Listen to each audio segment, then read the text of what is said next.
رسالت مآب کی تربت سے قبر رسول سے نواسا رخصت ہونے کے لیے تشریف لے کر آیا اور آ کر خود کو نانا کی قبر پر حسین نے گرایا اور یہی جملے ادا کیے کہ اے نانا، اب مدینہ تیرے حسین کے رہنے کے قابل نہ رہا۔ نانا، نواسا شہر مدینہ چھوڑ کر جا رہا ہے اس وعدے کو پورا کرنے کے لیے جو نانا آپ سے حسین نے کیا ہے۔ جب حسین نانا کی قبر سے رخصت ہونے کے لیے قبر رسول کی طرف آ رہے، چھوٹے چھوٹے قدموں کے ساتھ، وقار و سکینت کے ساتھ آتے تھے، یہ اور بات تھی کہ نانا کی قبر کو دیکھ کر حسین کا صبر باقی نہ رہا، گر گئے قبر نانا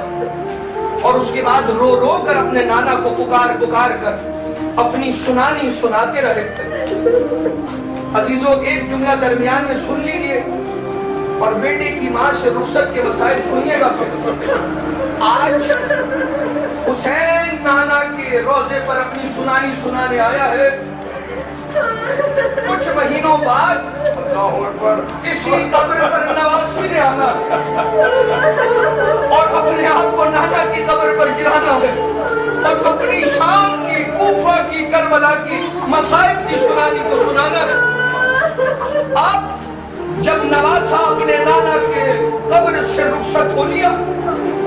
اب مولا چلے ہیں کہ روایت کے مطابق جنت البقیع کی جانب اور چلے ہیں۔ اب چھوٹے چھوٹے قدم نہیں ہے،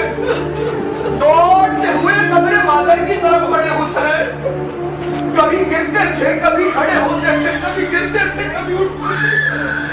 بالآخر گھٹنوں کے بل چلتے چلتے قبر مادر پر خود کو پہنچایا اور ماں کی قبر سے لپٹ کر حسین اتنا روئے، ریش مبارک تر ہو گئی، رو رو کر کہا اماں حسین جا رہا ہے، خدا حافظ۔ اے اماں، مدینہ تمہارے سپرد کر دیا، مدینہ آپ کو سونپ کر حسین جا رہا ہے۔ شاید کی زبان حال سے مولا یہی کہہ رہے ہوں گے، اماں یہاں سے تیرا بیٹا مکہ جائے گا، اس کے بعد تیرا بیٹا کربلا کے بن میں روک لیا جائے گا، وہاں پر تیرے بیٹے کو مار دیا جائے گا، پھر یہ قافلہ لٹا ہوا ہاتھوں میں ہتھکڑیاں، پاؤں میں بیڑیاں ڈال کر تیرے پوتے سید سجاد کو کوفہ اور شام لے جایا جائے گا۔ ارے نبی زادیوں کو ہاتھوں میں رسن پسے پشت باندھ کر